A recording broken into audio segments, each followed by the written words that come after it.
რადიო თავისუფლების ევროპის ბიუროს რედაქტორი რიკარდ იოზვიაკი სტატიას აქვეყნებს, სადაც ევროკავშირსა და საქართველოს შორის ბოლო დროინდელ ურთიერთობას განიხილავს. ის წერს: ევროკავშირის მაღალჩინოსანმა მითხრა, ვერ ვამბობთ, რომ საქართველოში არჩევნები უკანონო ან არალეგიტიმური იყო. ჯერ კიდევ დარღვევებზე ვსაუბრობთ და წერტილს ვერ გავცდით აღნიშნულ საკითხს. საქართველოსთან მიმართებით ევროკავშირი დიპლომატიურად უკაცრიელ ადგილასაა, წერს იოზვიაკი.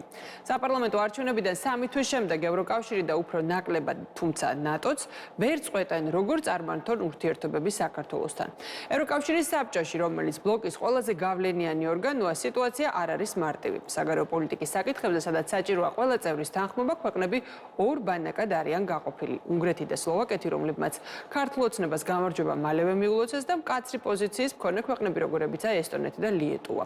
როგორც იოზვიაკი ამბობს, ევროკავშირის რამდენიმე ოფიციალურ პირთან საუბრისას გაირკვა, რომ მათ ურჩევნიათ ყაველაშვილის საკითხი გადადონ და ამ ეტაპზე საქართველოსთან საერთოდ არ ჰქონდეთ საქმე. ის ევროკავშირის უმოქმედობის ორ მიზეზს გამოყოფს. პირველი, ეს არის ეუთოოდირის სრული ანგარიში არჩევნების შესახებ, რომელიც 2024 წლის დეკემბერში გამოქვეყნდა, საკითხს ვერ აგვარებს. ჩვენ ვერ ვამბობთ, რომ არჩევნები უკანონო ან არალეგიტიმური იყო. ჯერ კიდევ დარღვევებზე საუბრობს, აცხადებს ამის შესახებ ევროკავშირის ერთ-ერთი ოფიციალური პირი. მეორე მიზეზი კი ის არის, რომ ევროკავშირს ბევრი სხვა საკითხი აქვს მოსაგვარებელი.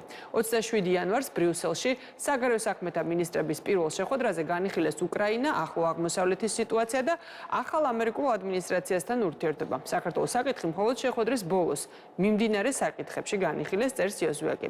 რაც შეეხება ნატოს, მისი ინფორმაციით, აქ სიტუაცია უფრო მარტივია.